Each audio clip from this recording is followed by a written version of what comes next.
गुरुर्विष्णुः गुरुदेवो महेश्वरः गुरुः साक्षात् परब्रह्म तस्मै श्रीगुरुवे नमः। हरि ओम। बंधुओं, ब्रह्मक्षत्र में आप सभी का स्वागत करता हूँ। हार्दिक अभिनंदन, आपको शुभकामना। भागवत कथा का यह सत्र चल रहा है। एक प्रसंग है, नारद जी कहते हैं आपके श्रीमद् भागवत महात्म्य कथा अध्याय 3 की प्रथम श्लोक है।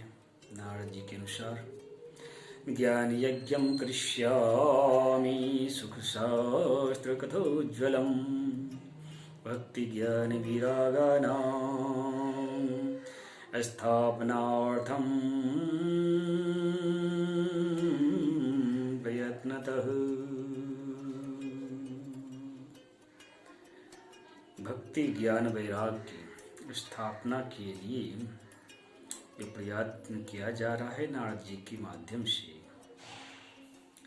वह उसका सार सुख शास्त्र है, वही ज्ञान यज्ञ है। भागवत कथा का जो प्रवचन होता है, कथा सत्र जो होता है, सप्ताहप्रायण सत्र जो होती है, वो ज्ञान यज्ञ होता है। क्यों? भागवत का तात्पर्य अंशधर। किसका अंश? ईश्वर का अंश। भागवत का श्रवण, भागवत का चिंतन ईश्वर का चिंतन है। ईश्वर का अंश बन जाना भागवत हो जाना होता है। और जो ईश्वर का अंश है, अंशधर है, वह संत होता है। संत कथा संत, जो संत है वह भागवत है, जो भागवत है वह संत है। इसी महात्म्य में एक अगला श्लोक है, श्रीमद्भागवतम पुराण तिलकम यद् वैष्णवानां धनम यस्मिन्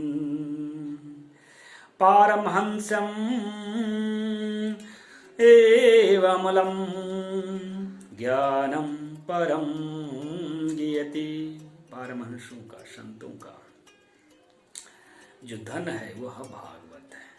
स्वाभाविक है, भागवत का कथा श्रवण करके या फिर कि भागवत का संकीर्तन करके, कथा वाचन करके यदि आप संत ना हुए, साधु ना हुए,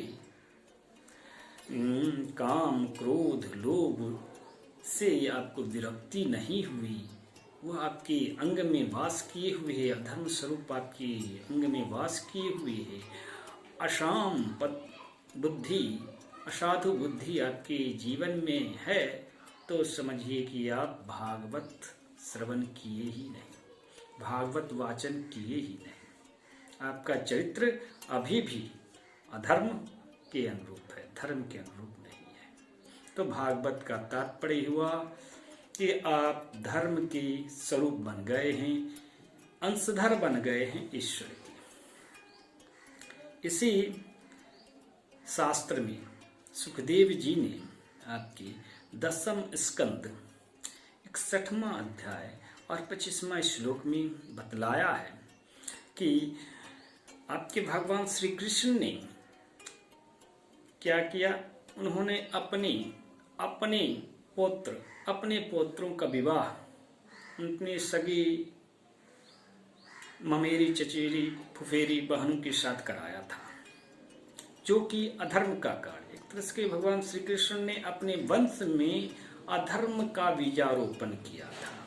श्लोक इस प्रकार से है, दोहित्र्याय अनुरुध्याय पौत्रीं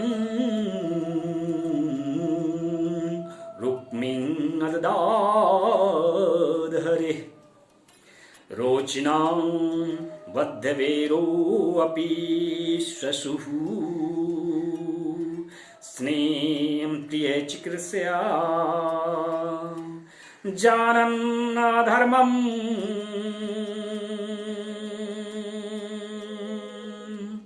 तद् योनं स्नेहे पाशयनुबन्धनः।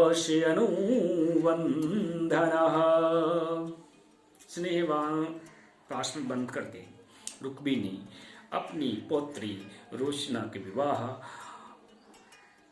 रुक्मिणी की पौत्र, रुक्मिणी जो बहन थी उसके पौत्र के साथ कराया, यह जानकर के भी कि यह अधर्म है।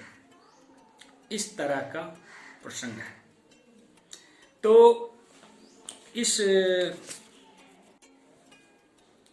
इस विवाह प्रसंग के उपरांत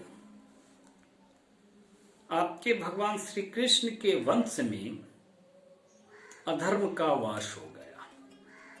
अधर्म का वास हो गया क्योंकि उन्होंने गोत्र वर्जित जो विवाह परंपरा है, जिसकी पहचान के हिंदू धर्म में पवित्र पारिवारिक संबंधों के माध्यम से होती है, तो उस परंपरा को उन्होंने तोड़ डाला भगवान श्री कृष्ण ने। फलतः क्या हुआ? अधर्म का पोषण हुआ। अधर्म के पोषण होने से जो प्रलय, समाज, आपके परिवार में स्थित प्रलय अत्यधिक मिल जाना है ना, चेतनाओं का गतिक मेल मिलाप हो गया, फलतः प्रलय उत्पन्न हो गया। और वह प्रलय के कारण रुक्मी का तो तत्काल मृत्यु हो गई, लेकिन द्वारका कुछ कालों के उपरांत द्वारका का भी पतन हो गया। वह रसातल में चली गई। आप तो जानते हैं समुद्र में डूब गई थी द्वारका। यादवों का परस्पर वैर हो गया। जब आपका परिवार वासना का अड्डा बन जाता है तो स्वाभाविक है कि कलह का अड्डा बन गया, कलयुग उसमें स्थापित हो गई। तो यादव परस्पर लड़ करके, आपस में लड़ करके मर गए, हतभाग हुए। और भगवान श्री कृष्ण, उनकी क्या गति हुई? सोम समगोत्री विवाह परंपरा जो है आपके हिंदू धर्म में वर्जित है। यह संस्कार आपके पाश्चात्य जगत में पूर्व काल से, वैदिक युग से प्रचलित है, जिसका अभी पक्षधर समाज मुस्लिम और ईसाई है। भारत में भी आपके जो आदिवासी हैं, पर्वतीय इलाके में कबीले वाले जो लोग हैं, वो आपस में समगोत्री विवाह करते हैं। यक्ष, गंधर्व, किन्नर जो हिमालयी क्षेत्र में है या फिर चीन के जो आत्मिक क्षेत्र में रहते हैं, उनमें यह विवाह परंपरा प्रचलित है। तो भगवान श्री कृष्ण ने उस विवाह परंपरा को स्थापित कर दिया अपने वंश में, और उनके अनुगामी भी उसी अनुरूप उन्हीं के पक्षधर हो गए। फलतः भगवान श्री कृष्ण को पशुवत अरण्य रोदन करना पड़ा। कहाँ करना पड़ा? अंतिम समय में।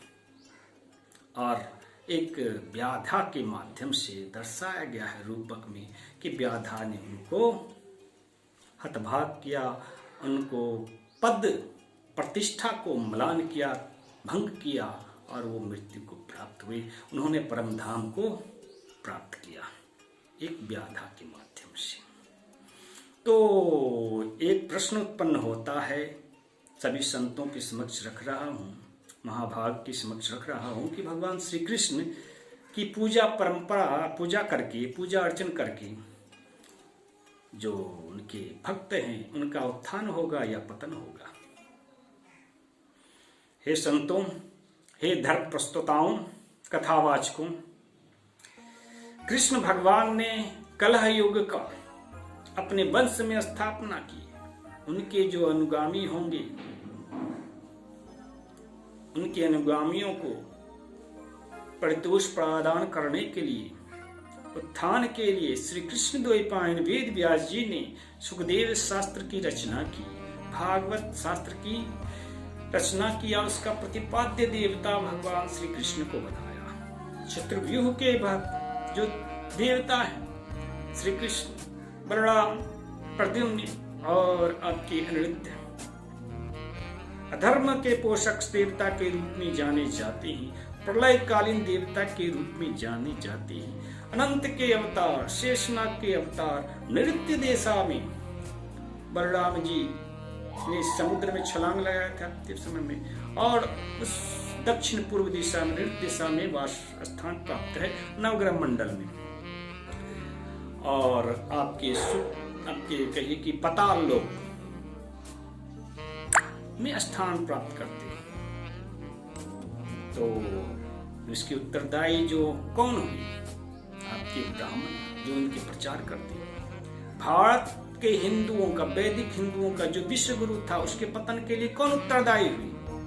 ब्राह्मण, जो उनके नाम पे दान दक्षिणा ग्रहण करके और अधर्म का परिवर्धन कर रहे हैं, उसका संपोषण कर रहे हैं, उसकी वृद्धि कर रहे हैं। तो हमारी मर्यादा जो है, हिंदू संस्कृति की मर्यादा, मर्यादा जो है भगवान श्री राम है, पुरुषोत्तम राम कहे गए। राम विग्रहवान धर्मस्य कहे गया है। तो भगवान श्री राम के चरित्र का जो जस्ट उलट है, विपरीत है श्री कृष्ण, उनकी तुलना संत सभा में, धर्म सभा में की जाती है श्री कृष्ण से।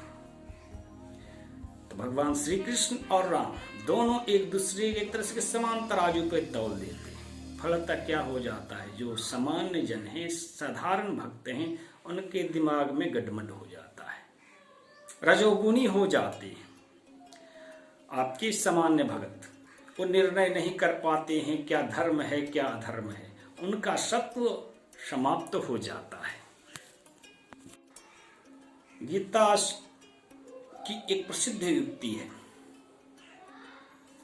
धर्मम अधर्मम इति मन्यते सा बुद्धि तामसी।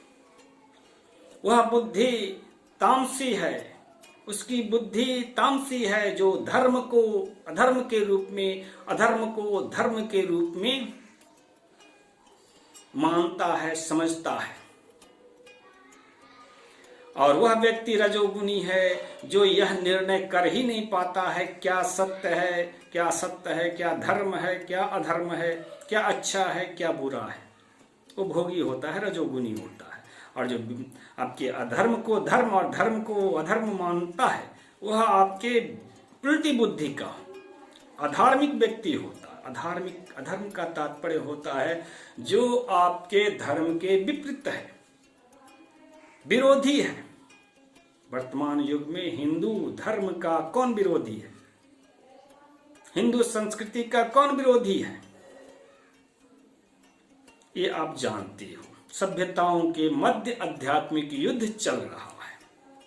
तो कथावाचकों, संतों से मैं कहना चाहूंगा जो इस प्रकार के प्रसंग रखते हैं कि भगवान राम और कृष्ण दोनों का एक ही स्वरूप है, एक ही स्वरूप के दो सत्य और तम स्वरूप है, तो क्या इससे धर्म का उद्धार हो जाएगा? भगवान राम ने जो पुण्य कमाया था, पाप किया था, उसी के कारण आपके भवन को भगवान श्री कृष्ण के रूप में अवतार ग्रहण करना पड़ा। क्या यह सत्य है? क्या इससे आपके धर्म का उत्थान हो जाएगा? मैं इस भ्रम का निवारण चाहता हूं। गुरु सचिव वैद्य जो बोलहि भय आस, राज धर्म तन दीनहु होय बेगी न होय बेगहि नाश। संतों, सुहृदों, सज्जनों, क्या आपके महाभारत की रचना भारतवर्ष के विनाश के लिए हुई थी? भगवान श्री कृष्ण की कथा, लीलाओं का जो लेखन किया गया है विभिन्न पुराणों में, वो भारतवर्ष को अपसंस्कृत करने के लिए, भारतीय समाज के बौद्धिक चरित्र को, बौद्धिक संस्कार को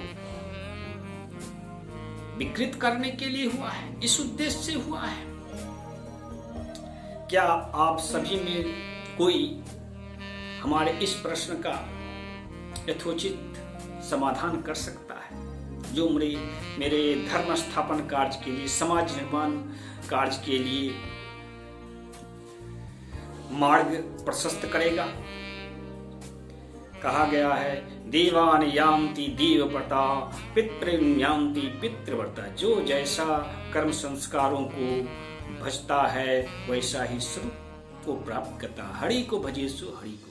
कृष्ण की भक्ति करके आखिर भारतीय समाज के लोग किस लोक को जाएंगे? बलराम जी के लोक में, पाताल लोक में। आज के इस सत्र को यहाँ पर विराम देते हैं। पुनश्च आपसे संवाद स्थापित करेंगे। तब तक के लिए धन्यवाद। जय जय श्री राम, जय जय श्री राम। ओम हरि।